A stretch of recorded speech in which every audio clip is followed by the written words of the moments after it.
Innal hamdalillah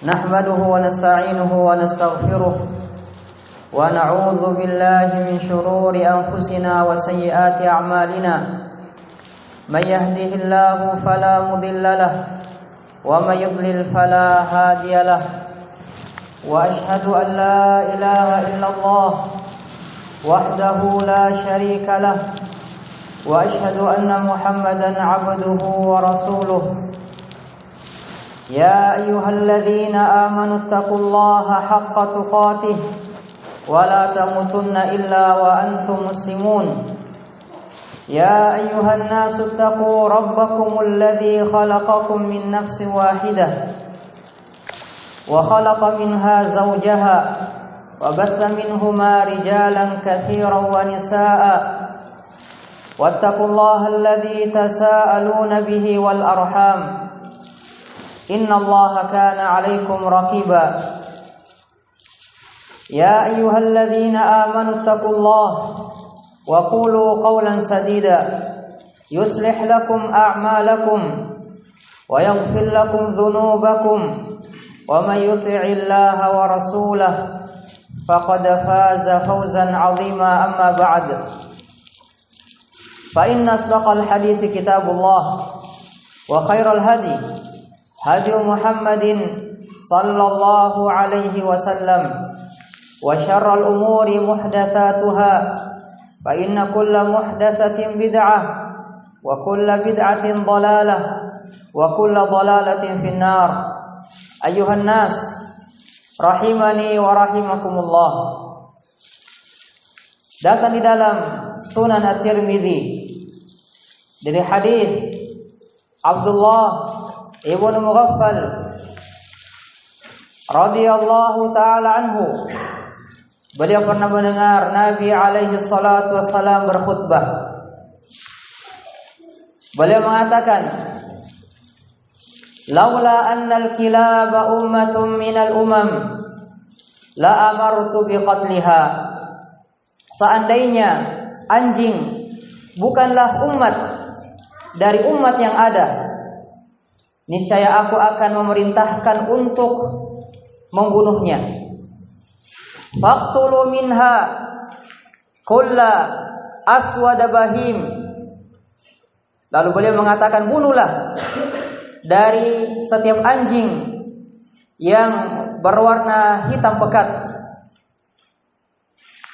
Lalu beliau alaihi salatu wassalam menjelaskan bahaya orang-orang yang memelihara anjing. Beliau mengatakan, "Wa ma min ahli baitin yartabituna kalban illa naqasa min amalihim kulla yawmin qiratun."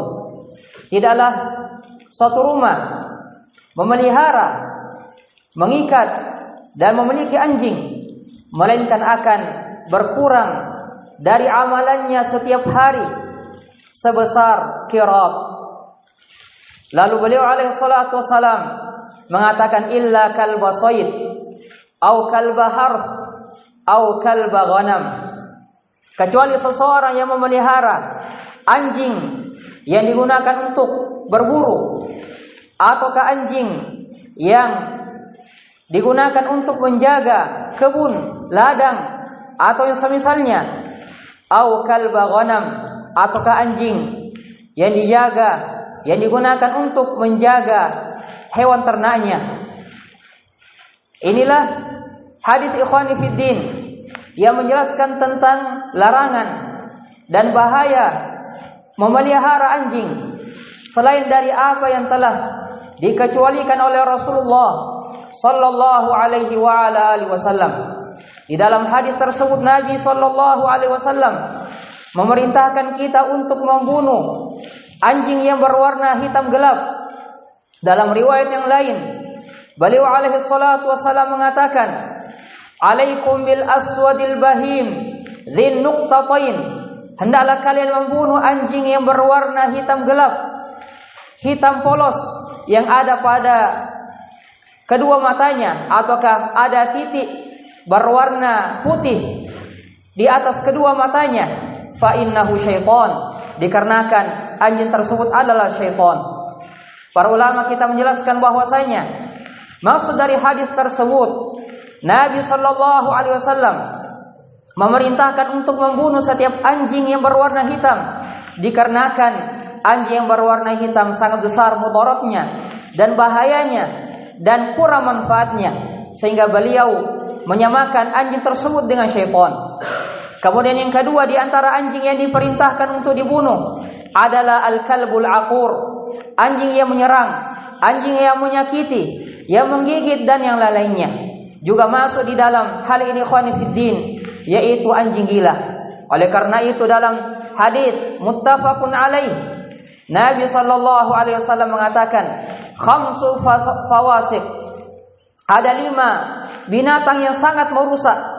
Ada 5 binatang yang sangat merusak, yuqtalna fil hilli wal haram, yang dimana kelima binatang tersebut dibunuh walaupun seseorang dalam keadaan muhrim. Nabi alaihi salatu wasallam menjelaskan di antaranya adalah kalbul aqur, yaitu anjing yang menyerang, anjing yang menyakiti orang lain, anjing yang menggigit. Sehingga kedua jenis anjing ini ikhwan fiddin adalah 2 jenis anjing yang diperintahkan untuk dibunuh. Adapun selainnya, maka Nabi alaihi salatu wasallam tidak memerintahkan umatnya untuk membunuh anjing-anjing tersebut, dikarenakan mereka adalah suatu umat yang dimana Allah subhanahu wa ta'ala tidaklah menciptakan mereka di muka bumi ini, melainkan ada hikmah di balik semua itu. Lalu setelah itu Nabi alaihi salatu wasallam menjelaskan tentang haramnya dan bahayanya orang-orang yang memelihara anjing. Beliau alaihi salatu wasallam mengatakan, wa ma min ahli baitin yartabituna kalban, tidaklah suatu rumah memelihara anjing, illa naqasa min amalihim kulla yaumin qirat, melainkan di setiap harinya akan berkurang amalan dia sebesar qirat. Dalam riwayat yang lain, Nabi alaihi salatu wasallam mengatakan akan berkurang di setiap harinya dari amalan dia adalah qiratan, 2 qirat. Sehingga perkara ini ikhwan fiddin, seseorang memelihara anjing dari anjing yang tidak diberikan rukhsah, keringanan oleh agama ini, maka ini adalah dosa yang dapat menyebabkan seseorang jauh dari kebaikan, dan diantaranya amalannya akan berkurang di setiap harinya sebesar 1 qirat ataukah 2 qirat.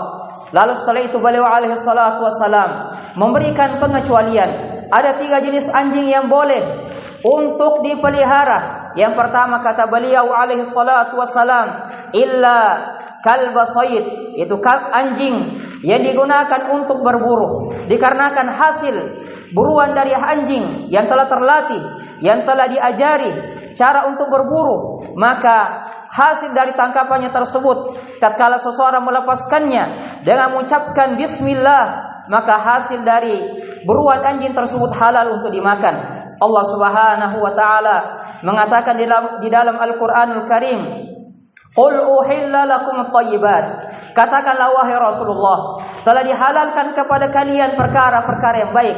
Wa ma 'allamtum minal jawarihi mukallibin tu'allimunahunna mimma 'allamakumullah, dan juga dihalalkan kepada kalian hasil hewan buruan yang ditangkap dari anjing atau burung yang telah terlatih.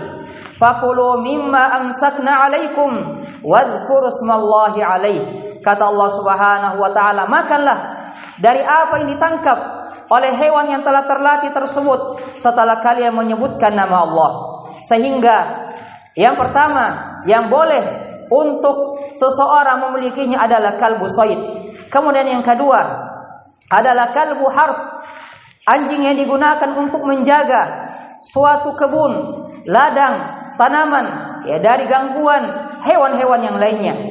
Juga yang terakhir yang diberikan keringanan oleh Nabi alaihi salatu wassalam untuk seseorang memilikinya, yaitu kalbu ghanam, yaitu anjing yang digunakan untuk menjaga hewan-hewan ternak, ya, berupa kambing dan yang lainnya. Karena dengan adanya anjing tersebut, dia bisa menjaga kambing tersebut dari serangan serigala ataukah hewan-hewan buas yang lainnya. Dan Asy-Syaikh Al-Utsaimin rahimahullahu taala mengatakan bahwasanya seseorang apabila memiliki anjing, dia memeliharanya di rumahnya sebagai bentuk penjagaan dari hewan buas dan yang lainnya, ataukah dari pencuri dan yang semisalnya dari orang-orang yang berniat buruk, selama orang tersebut berada di tempat yang jauh dari keramaian, jauh dari manusia, dan dia khawatir kalau di rumahnya tersebut akan datang hewan-hewan yang berbahaya,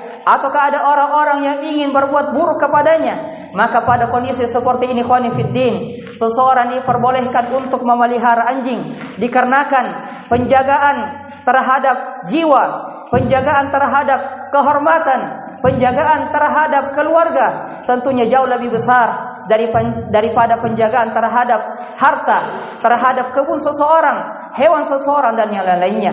Semoga Allah Subhanahu wa taala memberikan taufik kepada kaum muslimun agar bisa berhati-hati dari perkara yang berbahaya ini.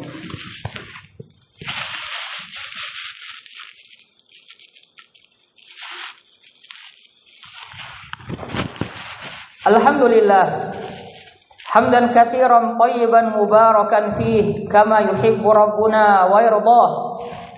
Wa ashhadu an la ilaha illallah wahdahu la syarika lah, wa ashhadu anna Muhammadan abduhu wa rasuluh sallallahu alaihi wa ala alihi wa ashabihi wa man tabi'ahum bi ihsanin ila yaumiddin. Amma ba'd. Kemudian di antara bahaya seseorang memelihara anjing dan mudarat kalau seseorang memiliki anjing, yaitu apa yang datang dari Nabi alaihi salatu wasalam. Beliau alaihi salatu wasalam mengatakan, la tadkhulul malaikatu baitan fihi kalbun wala surah. Malaikat tidak akan masuk ke dalam rumah, yang dimana di dalam rumah tersebut terdapat anjing ataukah gambar makhluk bernyawa. Dalam hadis yang lain juga Nabi alaihi salatu wasalam menjelaskan tentang bahayanya anjing. Nabi alaihi salatu wasalam mengatakan, la tashabul malaikatu rufqatan fihi kalbun wala jaras.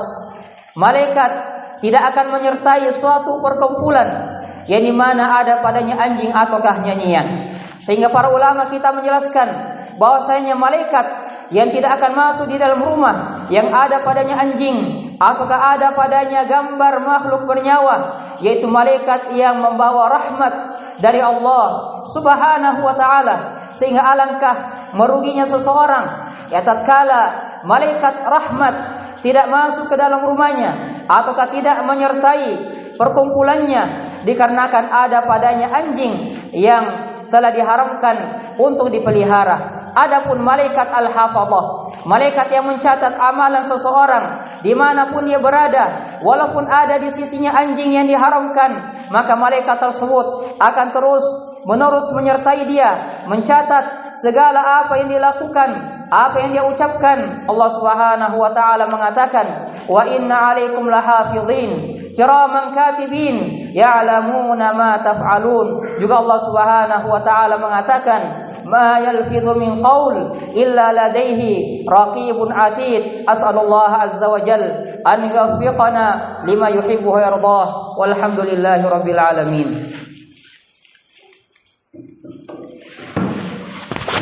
Allahu akbar. Asyhadu an la ilaha illallah.